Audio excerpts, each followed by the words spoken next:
Kia ora tātou. Lovely to have you all join us. Thank you for joining into the quarterly update. Kia tae mai o ki te kokoriake e tēnei kaupapa. It's great to have you join this piece of work with us in this dialogue.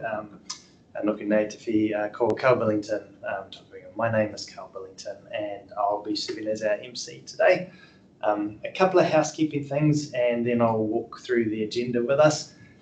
One thing that may come into the microphone is there is some refurbishment going on directly above us on the floor above. So sincere apologies if you hear some banging and the noises of construction through. Hopefully it won't come into the mic too much, but apologies in advance if that is the case.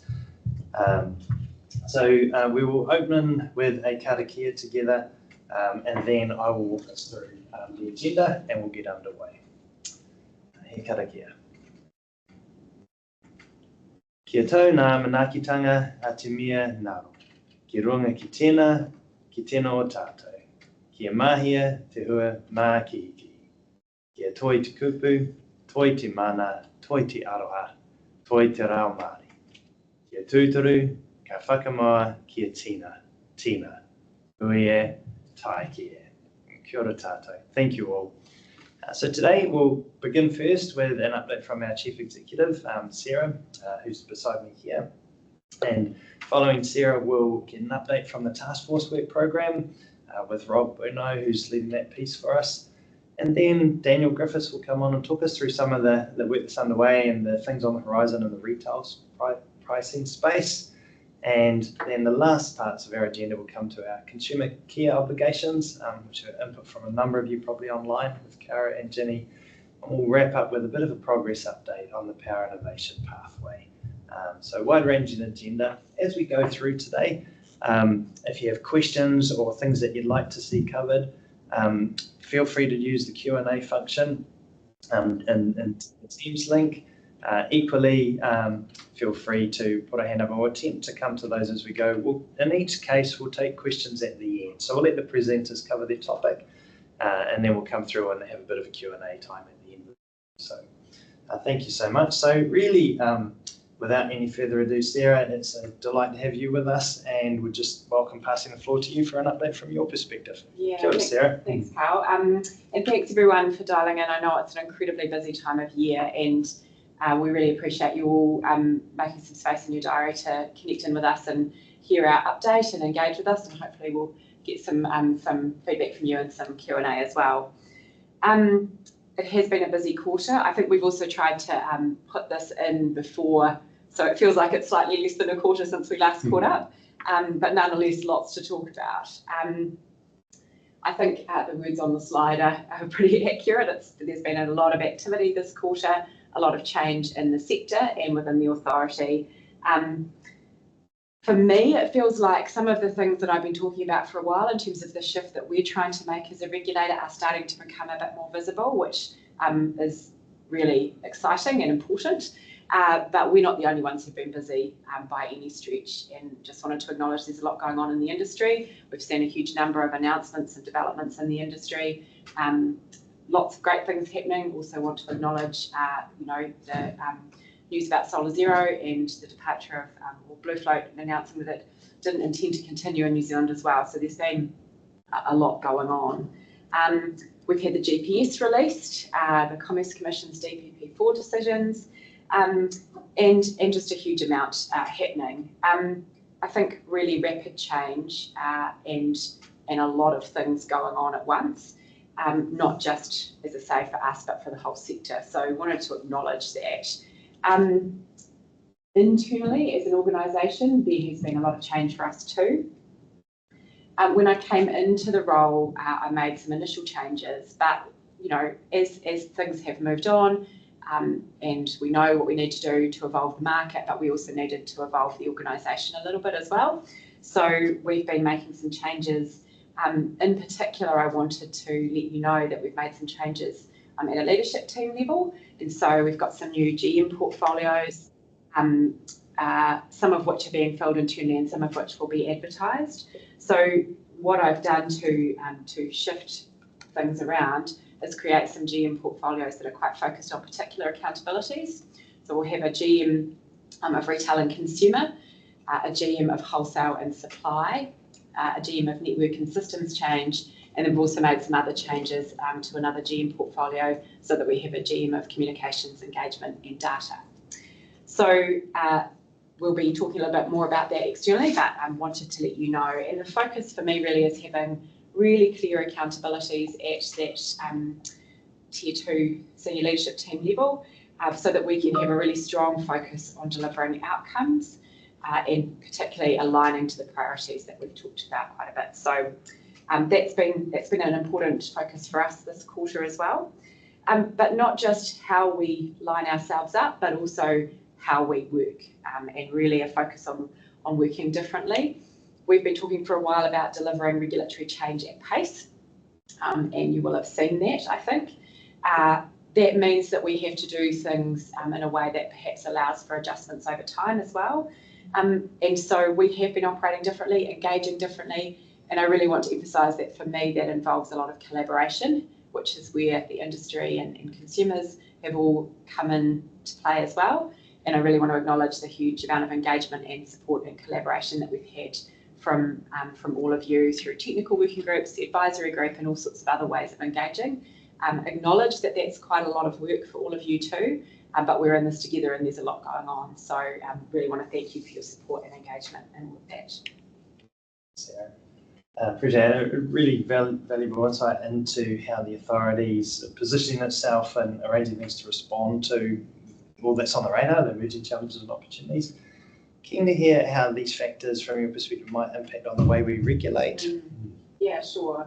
I mean, obviously this year we've seen a lot. We've seen things like the Northland outage in June.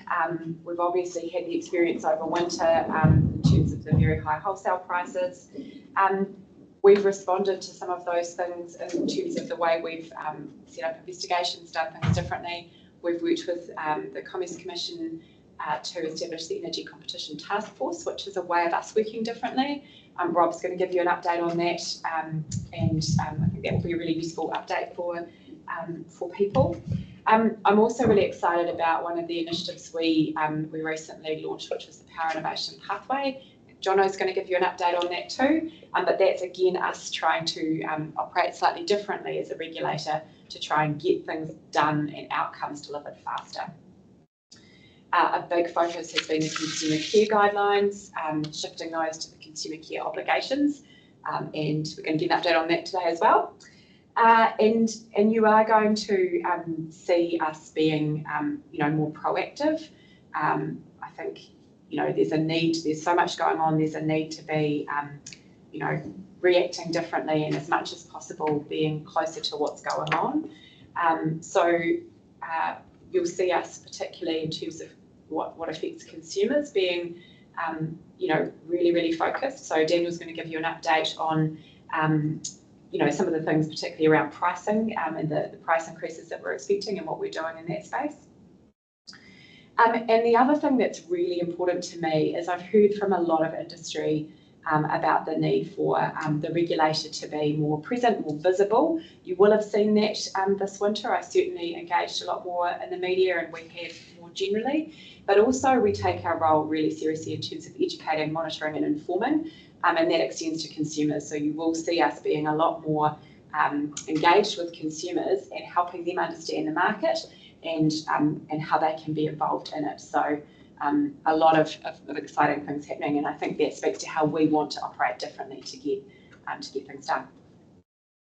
That's a fairly full dance card for yourself and the authorities here, and I know with all the activity we think about how we resource and organise those for those things. So I know that you're also consulting on a small levy change at the moment. I wonder if you could just talk us through some of the headlines of that, please. So people will probably have seen the consultation.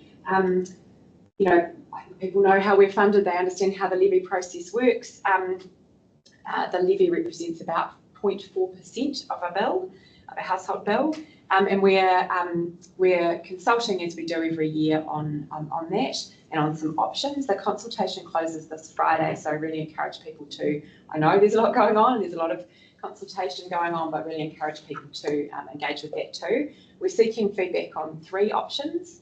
and particularly support for option 3, which would enable us to maintain third-party service levels and deliver some of our high priority work on competition and security of supply. It would mean a small increase in bills of about 12 cents per month for an average household and about 77 cents per month for an average business. We are really aware of the struggles and the cost of living challenges that people are facing, but from our perspective, this is important to be able to do the work we need to do to directly benefit consumers through, ensuring that the electricity system is affordable, efficient, secure, and reliable for them. So, a lot of times when we consult on our levy, we don't get very many submissions. We're really keen to hear from people, so I really encourage you to engage with that. Yeah, Sarah, thank you. We'll go into a Q&A exchange. So if you have questions for Sarah, you've got a little Q&A button at the top of your Teams link, so feel free to drop something into the chat. And if you don't, that's all good too. Sarah, one question that we might ask you to respond to just as a bit of a kickoff. Burning issues as you go into 2025, you've talked about a lot that's been on the plate. Looking ahead, top of mind, what's the burning issue for you? So for me, security of supply is never far from my mind. That's a pretty important issue for all of us, and particularly, we've seen some challenges in the last couple of winters. As we look ahead to winter 2025, that's really a focus for me and for a lot of the team. So thinking about all the things we're doing to prepare for that, and also all the things that industry is doing to prepare for that. So, that's top of mind. I think also for me, top of mind is affordability, and particularly the impact on consumers of things like price rises, and what we're doing in that space to support and help with that. So those are two things that are pretty significant. And for us internally, it's about keeping up the pace of our change in terms of how we work and engage and operate. It is not going to slow down. We've got a lot to deliver, and my focus is on delivery of outcomes. So really keen to see us keep going with the momentum that we've been building. Absolutely. Yeah. Thanks, Sarah. Well, Sarah, no specific questions to put you on the spot in the chat as yet. So let's perhaps wrap there. And if you have particular things, as we move on, if there's something you wish you'd asked Sarah, drop it in the chat anyway. And we're doing these each quarter. So if there's anything else that comes up, Sarah will make a note and we might ask you to speak to those. You can haul me back. All right. All right. Come out and find me and I'll come back and answer any questions. Well, kia ora, Sarah. Thanks for your time with us. And thanks everyone for joining. Ka kite. Thanks, Sarah. So, as Sarah's indicated, and for those of you following the agenda, we'll move now to a bit of an update on the Energy Competition Task Force. And it's a pleasure to have Rob with us, who's the program lead in that space. So, kia ora, Rob. Thanks for your time. And a pleasure to pass the floor and the virtual mic to you now. Kia ora, Rob. Kia ora, Carl. Thanks for the introduction. I'm going to spend sort of 7 or 8 minutes, I think, giving an update on the task force work, but very happy to take any questions on that. Appreciating that at this point in time, we aren't yet out with substantive views on the task force work, but that is coming pretty soon. I'm not going to do a large recap on the substance of the work. I suspect you're all very aware of that now. But just in terms of the top part of that slide, the core drivers of package 1 and package 2 of the work, the competition driver, and then of package 2 providing more options to electricity consumers, they really remain the key behind what we're doing and the driving force of all of this work. In terms of an update to you as to where we're at, can you just go to the next slide, please, Lisa?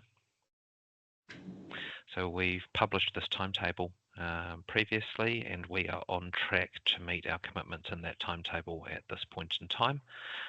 So there's a range of papers that are likely to come out to stakeholders early next year. At this point in time, that's looking like 5 papers.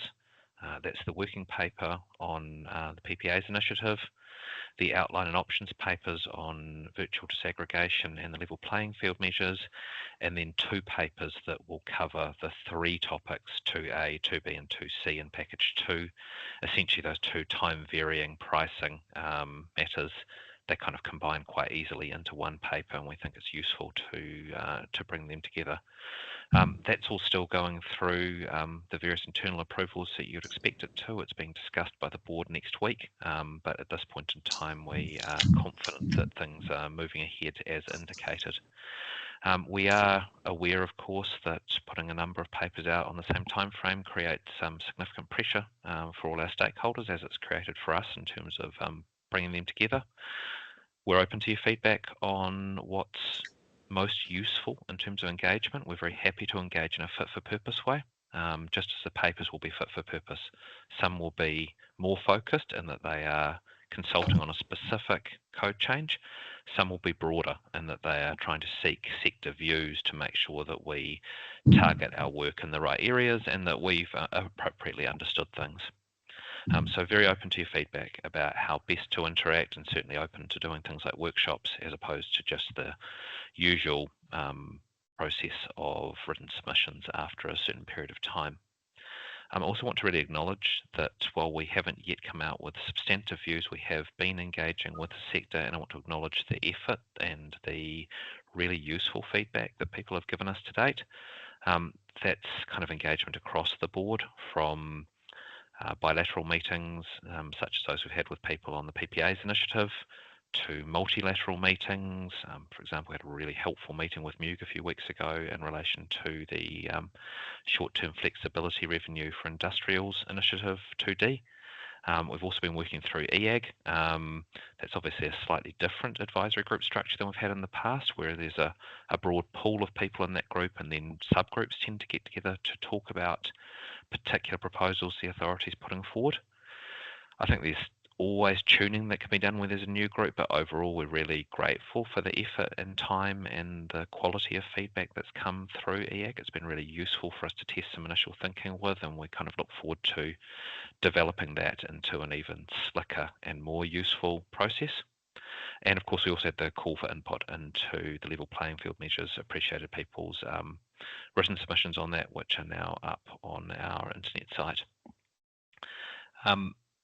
The one other piece of engagement that I just wanted to talk to you about now, I appreciate that earlier in the month we signalled that we would be coming out with something on Initiative 1B, the Standardised Flexibility Product Initiative. That was meant to hit market brief yesterday and didn't quite get there, but my understanding is that there will be a public engagement on that, a webinar, I believe, next Wednesday on the 18th at 2 o'clock. That will be confirmed, obviously, through normal channels, but we committed that we would let people know where that process had got to in December, and we absolutely will do that. I really, again, want to acknowledge the work of the co-design group and the EAG subgroup in that process. They have done some pretty heroic work in terms of the speed at which they've engaged and thought and sought to get to a point where the various different interests in that room, which represent people across the sector, can agree that here is something good that we should do that would be beneficial for the whole sector. So that's been a great process from our perspective. So the last thing I wanted to mention is that the task force initiatives, while obviously being things that all three agencies are very keen to drive forward at an appropriate pace, but we think there is really value in trying to get these things in place sooner rather than later. They're not the whole game. There's a lot of other activity that goes on. There's a lot of other regulatory initiatives and non-regulatory initiatives, and all of those are important. So by way of example, I was talking to the Business Energy Council group this morning, and they are looking to progress a PPA templating initiative. We think that's great. That's complementary to the work that we're doing, and we welcome the chance to engage with people who are doing complementary things. The aim ultimately is to get the sector working as efficiently as possible to hit those competition and reliability objectives that the authority has, that I think everyone at a high level agrees is the right thing to do. And whether that comes through regulatory channels or whether that's industry promoted, it's really not that relevant, to be honest. We just need to make sure that we're getting the direction right and that we're getting the outcomes right, that ultimately consumers are benefiting from this rather than just producing widgets. Carl, I think that's all I wanted to present on, but very happy to take questions. Rob, appreciate your time and the updates on the piece of work, but also the wide-ranging levels of engagement that have been and are continuing to happen. So again, if you have a question for Rob, please drop it into the chat for us, and we'll go from there. So we'll give you a minute or two, and then if not, Rob, we'll do the same deal that we did with Sarah. Absolutely. Well, there's nothing immediate in the chat, Rob. So again, if there's something that comes out that you would like an update on, or would like to have understood or heard more from Rob about, please let us know. You can use the comments or the Q&A to do that. And when we engage again in the quarterly forum and the next cycle, some of the outlines and option papers that Rob signaled will be published then too. So I appreciate your engagement with that. Rob, appreciate your time. Great to have you with us, and thanks again for the update. Much appreciated. Kia ora, Rob. Oh, hold on. Trent has just put a question in there, so I don't think I get to...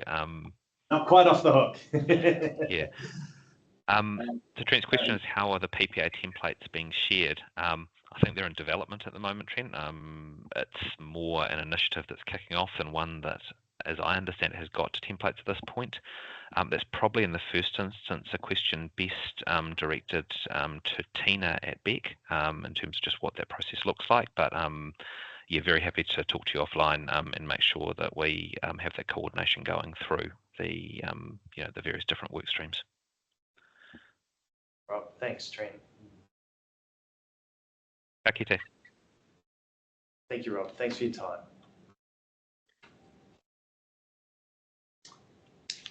All right, and coming up next, we'll now move into a discussion on the retail pricing side of things. We've got Daniel Griffiths, who's our Manager Policy in the retail and consumer side, online to talk us through. So Dan, kia ora, appreciate your time with us, and let me pass the mic over to you. Thank you, Dan. Hey. Kia ora koutou, ko Daniel Griffiths aho, here, Manager Policy, Retail and Consumer, o te Manaheku, tēnā koutou katoa. Yeah, hopefully get those questions into the chat as I'm talking. Hopefully have a few more and have a bit of a dialogue. But I'm wanting to talk today about retail pricing, and in particular some of the coming challenges for consumers that the authority anticipates. Sarah picked up on some of this.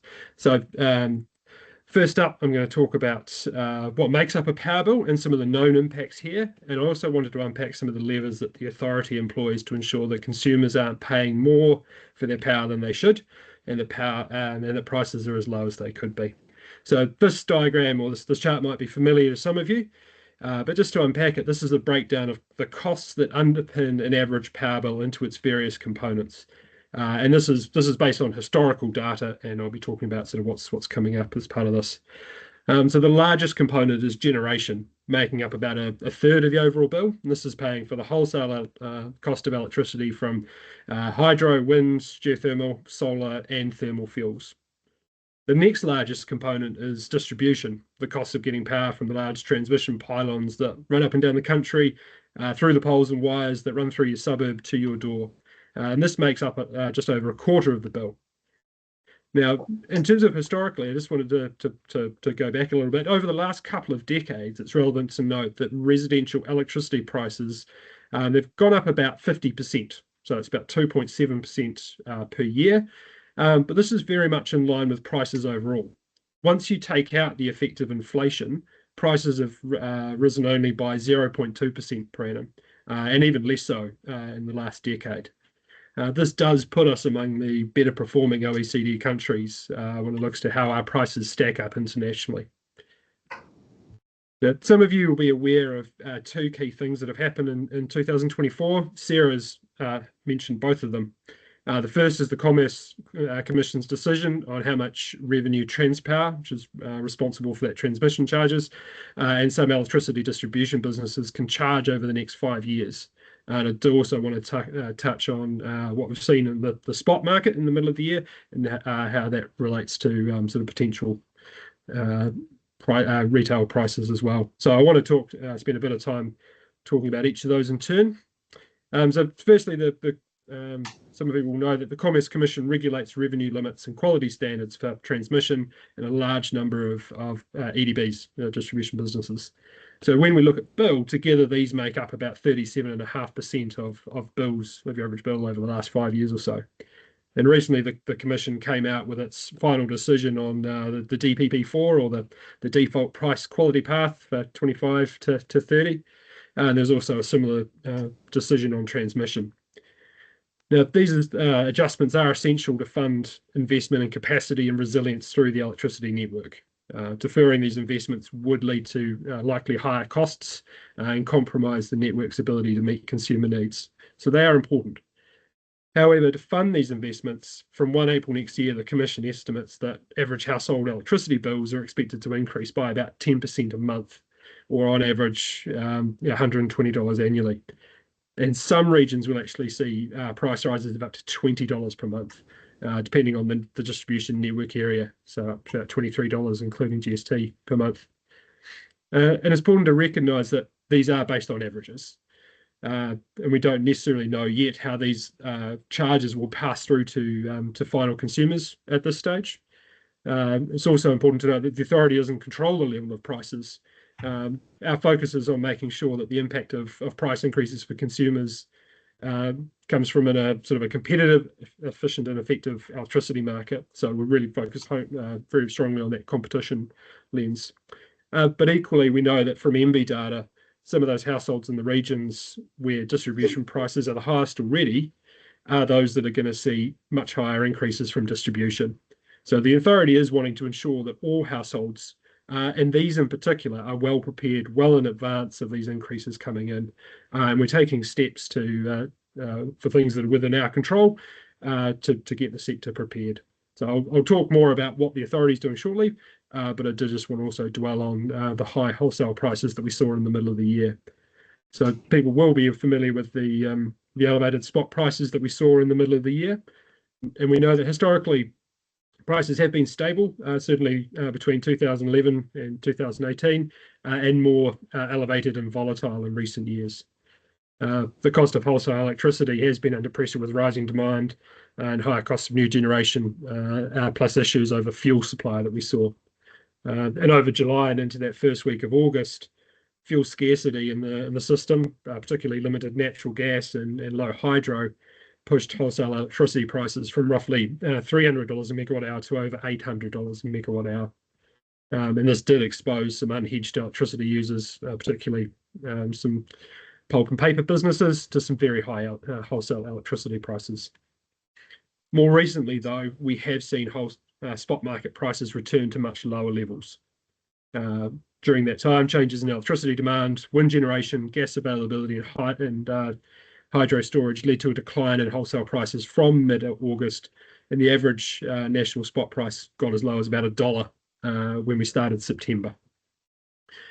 Importantly, forward prices for wholesale electricity on the Australian Stock Exchange, so a key determinant in how those generation costs flow through to retail prices, have trended downwards.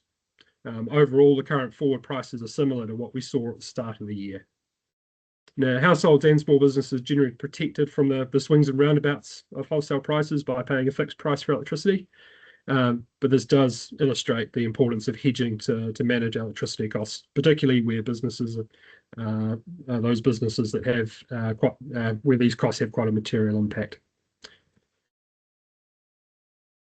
So just turning now to our role in ensuring affordability in the retail market. Our primary role is through ensuring affordability is through promoting competition. Competition remains a powerful tool for putting downward pressure on prices and promoting innovation in an efficient and effective market. We have a clear role in empowering consumers too.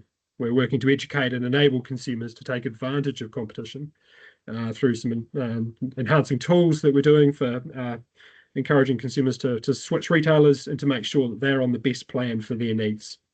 We're also improving access to retail market data for enabling better decisions, and we're encouraging market entry through the work of the task force that Rob has been talking through by reducing barriers to entry and fostering a more dynamic market for bettering consumers.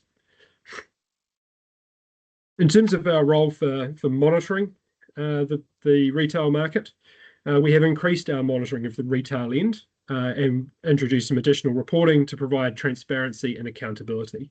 And this creates pressure to keep prices fair. We'll soon be making final decisions on the improvements of how we monitor the retail market to ensure that we're seeing the desired outcomes that we want to see for all consumers. The retail market monitoring will allow us to really create robust retail data to support our monitoring of our main and our additional objectives to inform our policy making. We're also looking to build some comprehensive consumer themes through the granular data that we're going to obtain to inform on vulnerable consumer groups, such as prepaid consumers and medically dependent consumers. We're also looking to, through this work, improve and consolidate some of the data collections that we're doing with an eye to reducing that medium-term regulatory burden and allowing some faster and more dynamic scenario planning and analysis that we can do, including looking at those particular regions that I've highlighted earlier. And this important data will provide an evidence base for the ongoing work around the monitoring of the consumer care obligations, work in our network pricing, the evidence base and monitoring for our competition task forces, as well as against those big statutory objectives, as I mentioned. We will also be using some new tools to strengthen our monitoring and our oversight in 2025 and to make sure that we're holding the retail market to account. We'll be publishing some with some enhanced transparency guidelines to make sure they set really clear expectations on how the sector is communicating price increases to consumers and making sure that we're reducing any potential bill shock and also making sure that we're getting the messaging consistent. We want to make sure that retailers are really lifting the game in this time as to how they're communicating with consumers about price change and that everyone is doing likewise. Lastly, and I won't talk too much on this, is that our additional objective places consumer protections at the heart of our work, especially for vulnerable households and those small businesses. And such key protections as the consumer care obligations, which are those safeguards to support consumers experiencing financial stress or ensuring that disconnection for non-payment is only brought in as a last resort. I'll let Caro talk about these very shortly. But just to finish by saying that we are looking at the additional consumer protection initiatives and opportunities to build on the consumer care obligations work that we've done, and we'll be doing that in 2025. Kia ora. Kia ora, Daniel. Appreciate that. Thank you. So again, if you've got questions for Daniel, drop them in. Daniel, just one advanced question around the network connection rules linking into pricing. There's been a little bit of dialogue in the sector over the weekend and the first part of this week, with Vector launching a campaign indicating that this would potentially increase prices for consumers. I know there's been some dialogue around that in various sites. I wonder if you could speak to that issue for those who might have caught up with that a little bit, please. Yeah, so part of my team was involved in the distribution connections work, and we're looking at how we can make it more efficient, effective and easy and consistent for people to connect to distribution networks, and also ensuring that through that work that we're lowering costs for all consumers, and this will sort of bring about a public good and consumer benefit as new consumers come on board. So do know that when we're talking about lines companies, these are monopoly businesses, and there's very little option for people who have to connect to distribution networks to have an alternative. So what we're looking to do through our proposal is to prevent lines companies from raising their connection prices. So one of the criticism that I know is that sort of households will be subsidising new connections, and this really isn't the purpose of that proposal. What our proposal is about is making sure that we're getting people onto the network so that everyone pays less overall, and that we're facilitating the growth and demand for electrification. So it is open for consultation. While I don't think the adage all media is good media sort of applies here, we just really encourage people we have an open consultation and to get involved and make sure that you're submitting those views through that consultation, because we believe that this regulation is really about ensuring secure, resilient, efficient and affordable electricity for all consumers, and believe that it achieves that. Kia ora, Daniel. Thank you. Daniel, nothing else in the chat, so just one last question from me. With Rob, there was an earlier question around PPAs and different types of agreements. I know there's also some work around demand response agreements, and that too in the kind of renewable energy space. I wonder if you might just talk to those as a closing topic for people who are interested in that. Yes, certainly. So we know through the work of MDAG and a lot of the initiatives that we're proposing through the task force, these are around encouraging importantly the long tried and true efficient, competitive, reliable electricity system that's sort of based on a really good renewable and diverse energy mix, but it is also about new ways that people can be using electricity, both in terms of industrials and the demand response that we're seeing, as well as households, and ensuring flexibility and with greater rooftop solar, with EVs coming on, that households can be rewarded for the power that they inject into the electricity system. And this will be really important as we see the electricity system become more reliant on intermittent renewables, and that will create a little bit of volatility, but that's really an opportunity for us to see greater demand response and greater participation from households to sort of shave off those peaks and be rewarded for doing so. So the authority has a lot of work underway about encouraging demand response. So in terms of demand response agreements and what we're doing to ease both fuel and capacity issues in the electricity system. So there's a number of initiatives that we've got underway about encouraging demand response and as well as encouraging flexibility. So the PPA is one of those. Standardised flexibility through the task force is another example. And there's a range of other projects that we have underway about encouraging the flexibility in the system that we all need to see. Kia ora, Daniel, thank you. And before we let you go, there's a question that's coming from Mitchell in the chat. Kia ora, Mitchell, thank you. Which reads, thanks, Daniel. With regards to the upcoming work you referred to on how retailers communicate price changes, is this based on the authority's consultation earlier this year on improving consumer choice?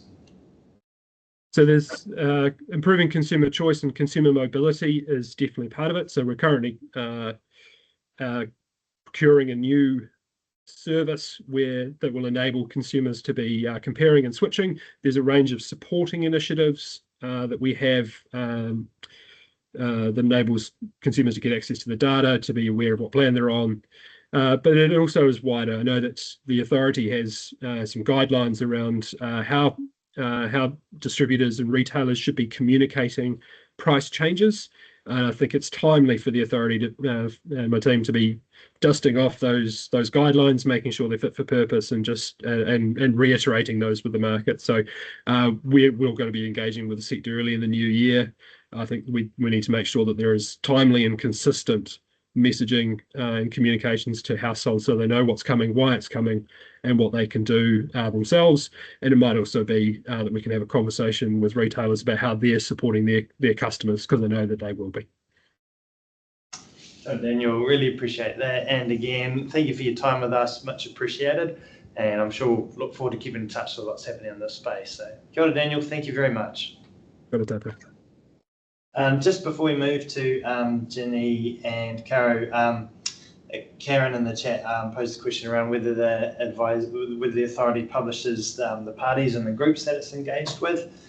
You'll see that Lisa's responded to that there, but just want to draw your attention to, on the authority's website, you've got the task force page, and you'll see that they've published the timeframes they're working to, the links to someone like, they'll publish shortly the early stakeholder input on the level playing field work.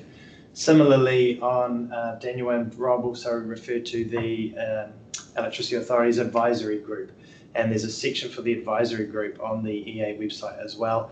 And as the pieces of work progress to consultation, published there will be some of the summaries of the minutes of the discussions that have been taken place to date. So keep your eye on those spaces. For those of you who are intending to submit, it'll also then help you see who already is engaged with and others that you might want to connect with around those opportunities. So thanks, Karen. Thank you for the question. All right, Caro and Ginny, would love to invite you both to come and join us. We'll switch now to the consumer care obligations piece of work, which I know is connected with a lot of people who have had input along the way. So Caro and Ginny, kia ora, thank you for your time with us, and pleasure to pass the floor and the table to you both. Thank you, Carl. Well, this quarter marks a significant milestone in the consumer protections in the electricity market. The introduction of the consumer care obligations set the foundation of an ongoing journey to deliver on our consumer protection objective and function. The consumer care obligations are a set of minimum standards that all retailers must comply with if they sell electricity to residential consumers. They underscore the authority's commitment to electricity consumers receiving the care and protections needed in today's world, where electricity is vital to achieving a healthy and prosperous life. The journey began with the consumer care guidelines that were voluntary recommendations to retailers. However, overwhelming feedback we received in consultation last year showed that we needed to transition these guidelines into enforceable obligations to ensure clarity, consistency, and accountability. Over the last 10 months, we've been doing an operational review of the guidelines, engaging with retailers, consumer groups, and other stakeholders. We did workshops and consultation, and ongoing engagement with industry helped us simplify and clarify the obligations while addressing practical improvements to retailers. The obligations mean stronger obligations and stronger protections for consumers where it matters the most, helping customers maintaining their access to power when they are experiencing payment difficulties, ensuring fees are reasonable, and protecting medically dependent consumers. For retailers, it means that they will benefit from clearer, more consistent, and practical obligations, while they can provide a better service and meet the regulatory requirements.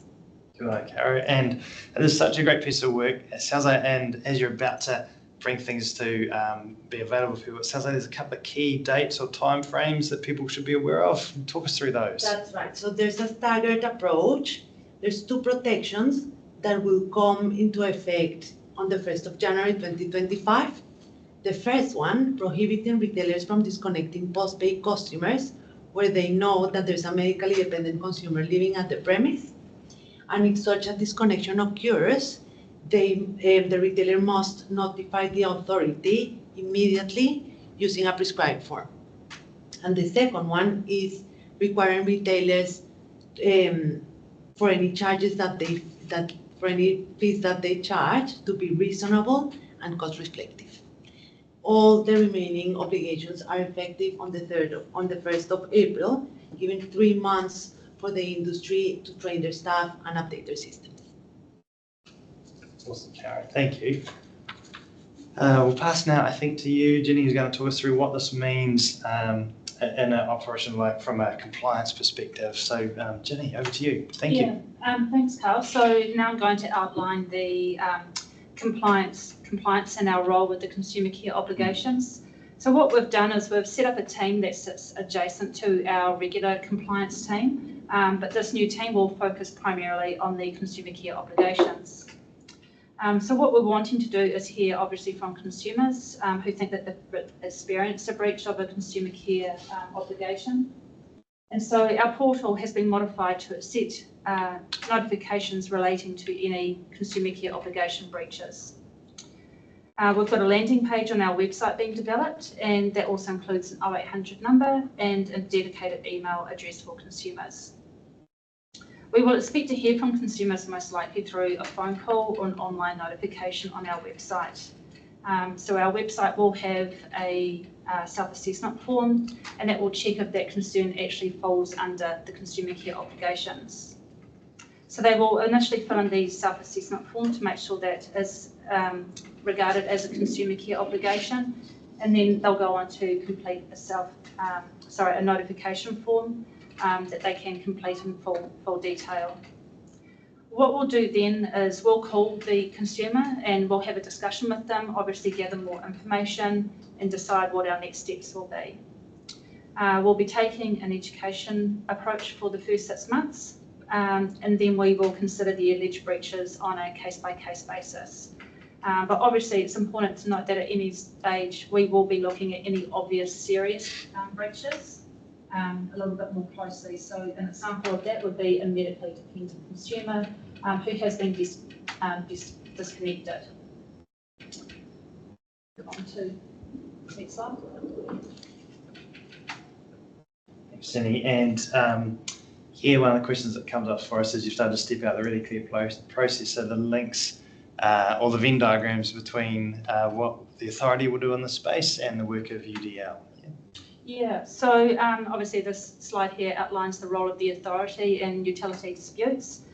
So it's important to note that the authority, we will continue to monitor retailers' compliance of consumer care obligations. We will educate and we will work with retailers to ensure that they are complying with the obligations and that they are addressing alleged breaches. We may investigate and we may take enforcement action for serious matters. Lastly, it is important to note that we are not a dispute resolution scheme and we do not investigate all cases that come to us. On the other hand, utility disputes, they are the mandated dispute resolution scheme for the energy sector. It provides free, independent and fair dispute resolution services for consumers. And obviously utility disputes can also consider any consumer complaints about electricity. So in terms of how we'll work with utility disputes, so utility disputes will continue business as usual. And they will continue taking phone calls from consumers who raise a concern about a consumer care obligation breach. Both UDL and the authority can look at the same concern at the same time. However, the authority can only look at the alleged breach of the code, while UDL may assist in trying to resolve the complaint between the consumer and the retailer separately. So if a complaint goes to UDL and is also an alleged breach, UDL should refer it to the authority while they handle the complaint. And if an alleged breach comes to the authority, we can also refer the consumer over to UDL. It's important to note that if it is a notification filled in online, that we will call that person back to check through the details about the matter. And if it is deemed an urgent matter, we will pass that person over to UDL through a handshake phone call. So essentially what that means is we will place the person on hold, contact UDL, explain what the situation is with them, and then we will pass that person over from us over onto UDL. It's important to note that any information between UDL and the authority is dependent on the consumer agreeing to permission to share their personal information. So we will be checking to make sure that privacy concerns are taken care of before that happens. Nice. Thanks, Jenny. Thanks, Karen. It's a really key piece of work. So if you have questions about this, let us know. So drop them into the chat, use the Q&A. While I'm just giving a window for people to do that, I just wanted to note, following Daniel's chat, Dale put in a request for a link to the existing guidelines on the price communication, and so that Sam's dropped that in there. So for those of you who are interested in that, you've got the link in the chat there too. So anything else you'd like to know about the... Oh, sorry, Kara. All right, over to you. If people want to join us tomorrow, there's going to be a webinar tomorrow at 10 a.m. All the information is in our website on how to join. And we're going to be talking about the obligations, asking any questions, and we're also going to provide further guidance on how to comply to have a seamless transition from guidelines to obligations. So tomorrow at 10, join us. Awesome, thanks, Kara. And I have a question for you. Now that the obligations are mandated, is all the work done? No, No. I think this is just the beginning of our journey into consumer protections. So yeah, we are very clear that this is the beginning and there's a lot more to do. These are minimum standards, but we really want to acknowledge and acknowledge all the work that the industry and stakeholders, consumer groups have done. We couldn't have done them without them. Thank you.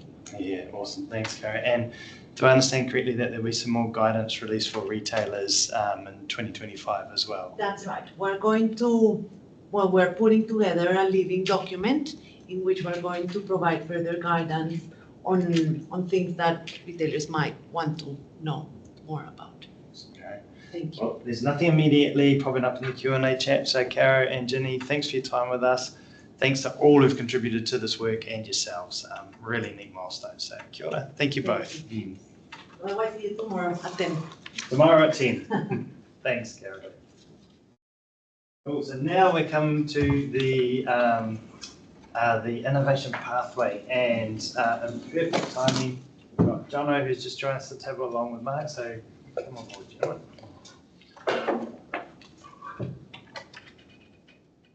And so I think in the previous update we signalled the Power Innovation Pathway was underway. So we've got Mark, who's our GM Corporate Market Services, and shiny new-ish in the building is Jono Barnard. So Jono's come on board as our Power Pathway Innovation Manager. Really good to have you both with us. Mark, I think I'll pass the floor to you in case you want to introduce Jono and lead us off, but thanks for your time, gentlemen. Kia ora. Fantastic. Yes, and so I'd like to start off welcoming Jono. Fantastic to have him in the team managing the Power Innovation Pathway. Jono's joined us from Araake, where he's been doing very similar work right across the sector, supporting innovators, supporting innovation, understands a lot of the issues out there and understands the landscape and the people. So it's fantastic having him on board to have a look at the regulatory support that's needed to help innovation across the sector. It's Jono's second week as of today, so he's fresh, but he's also already having a huge impact in the team. So fantastic to have him here. Welcome. As we get into this space, Mark, probably maybe a good place to kick off would be hearing some more around perhaps the work itself and then some of the applications you've had from the sector as well. So, yeah, sure thing. So quick reminder for everyone, what is the Power Innovation Pathway? It's the authority's open front door for innovators and innovative ideas, where there's a low barrier to entry to come to us, fill out a quick form with 10 questions and get the regulatory support that you or your idea might need. We launched the initiative on the 17th of September, and over the following month had 44 applications, so that's 1.5 applications a day, which kept us busy. And we're currently working through all of those applications and understanding in more detail what's needed from the sector. So that's the work we've been doing so far. And then if we could go through, we've got a little bit of a graphic to look at some of those applications there. There it is. And so this is just showing where are those applications coming from. So as we sort of hypothesized, and this has sort of been borne out in the applications we've received, we're getting a lot of interest from people that don't normally work or engage with the authority, which is fantastic. So we're seeing lots of non-traditional participants engage with us, which is great. And we're feeding in and hearing a lot of new perspectives that we're connecting with the different work streams across the authority. The other thing to note is the largest segment on the pie chart on the screen is actually from non-market participants. So if you think of it from an authority regulator perspective, generally we'll engage with people who have obligations under the code. These people do not, but they do have fantastic ideas, technologies, business models that can help deliver value to consumers. And we're hearing a lot of those and trying to figure out how do we support those and enable them to deliver that value.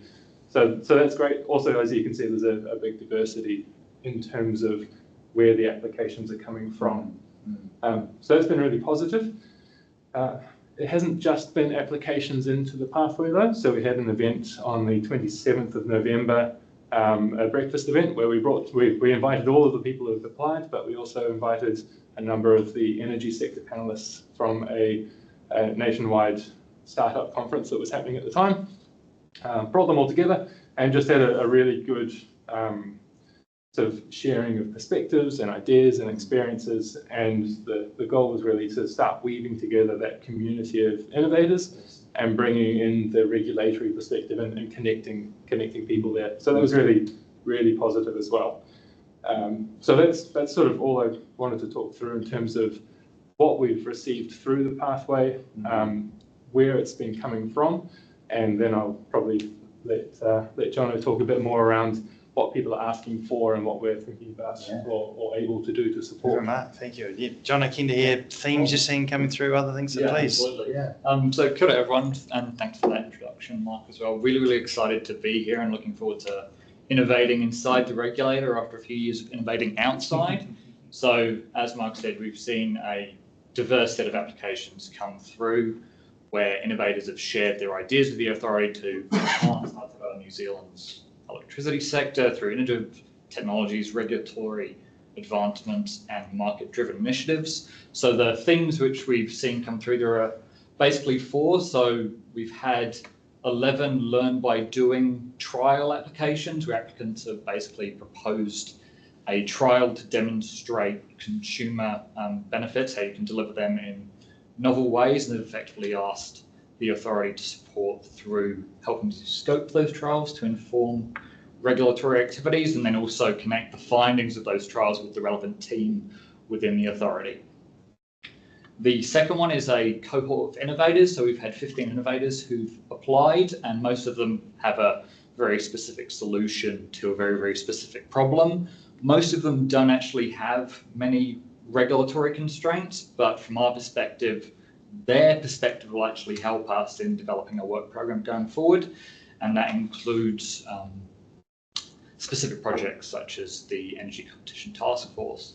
We've had 2 applications asking for very, very specific code support. So that's basically where someone's come along and said, this line of the code I don't quite understand. So that's basically where the relevant subject matter expert within the team can provide them support to help them interpret that particular section of the code. And then finally, we've had 21 applications where there are innovative ideas and they're relevant to the sector, but they don't really need any support from us to go forward. So it's more just a visibility application. Next slide, please. So onto the next steps. We're really looking forward to providing bespoke advice and support to help address regulatory barriers to innovation and progress these solutions to benefit the sector and consumers. The team at the moment is currently prioritising applications for high-touch support, so essentially getting a subject matter expert from the authority onto certain projects. And those particular projects will be announced as the inaugural entrance into the Power Innovation Pathway early into the new year. Saying that, applications for light touch support, like those line items in the code, applications still remain open for that. So if you are keen to apply, head over to the Power Innovation Pathway page on the EA website and throw in an application. Jono, awesome. And so I think if you've got ideas, the team would love to receive them in. And as you can see, the diversity of perspective, it's all really, really welcome. So if you give me a moment, if you've got any questions for Mark or Jono on this innovation pathway space, drop them into the chat.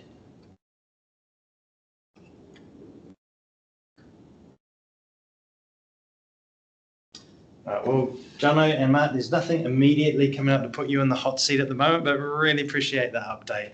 Particularly neat seeing this piece of work gain momentum so quickly, but also the diversity of input that's coming. So yeah, looking forward to seeing that continue. Thank you both for your time.